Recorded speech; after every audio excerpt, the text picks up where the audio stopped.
Today I'm going to show you how to use Revision Assistant, which is a Google Doc add-on that will help teachers edit and revise student work. This is a great add-on tool to help us as we start using Google Classroom more.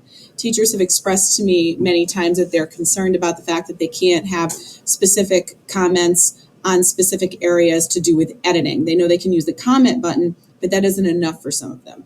So in addition to the comment button, which is in the upper right-hand corner, and I'm just using a document I had in my file, in addition to this comment button where I can just go to the side and write a comment. So let's say I click this one, click comment, and over on the side I can write, I like your choice of words. Okay, I added that comment in. So in addition to that, you can go to add-ons. And I can add this add-on called Revision Assistant. So in order to do that, you simply go to Get Add-ons, type in Revision Assistant, and add it to your toolbar. So right now I've already added it, so I'm going to click Open Toolbar.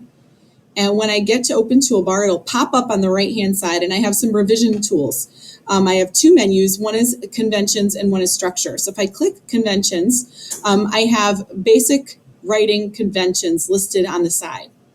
What I can do is go in here and I can add any of these to my document. So for instance, if I'm reading along and I notice that a student missed a capital letter down here, I just highlight the letter that's lowercase and I go over to the menu and I click capitalize.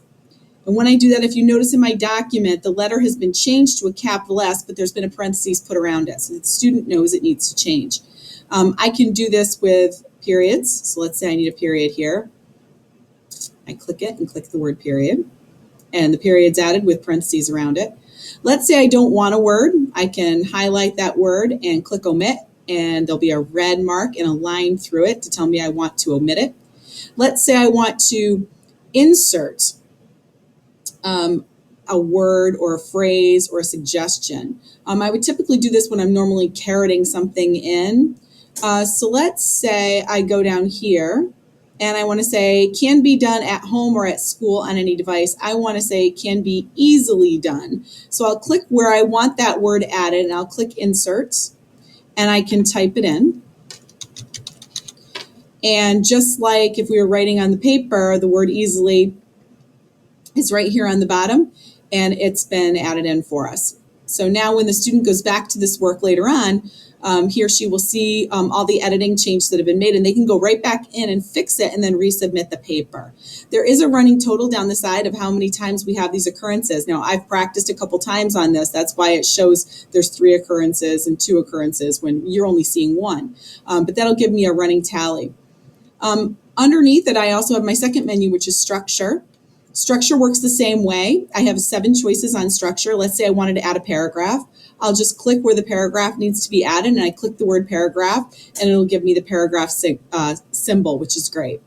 So I can do that with comma spacing, run-on sentences, spacing, transposing, all of those things.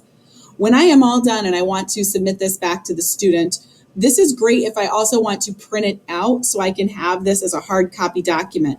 I click Export Comments, and what that's going to do is take the comments that I've written on this student's work and make a table, and it'll put it at the very, very bottom. So if I scroll down now, I have a comment box, and it says, I made the comment, and I wrote, I like of choice of words. So I made a mistake there. I like choice of words. So that'll add in right there. And so that I can print this out and I can take a look at it and I can have a hard copy of everything I've done. So that when the student goes back and revises their work, I don't have to go through history to find it. I have that hard copy in front of me.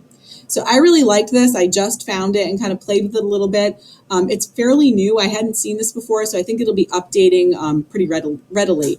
This is great for people who are using Google Classroom and are looking for more ways to interact with their students. So I just wanted to pass this along and share it with you in case it's something you want to pass on to your teachers.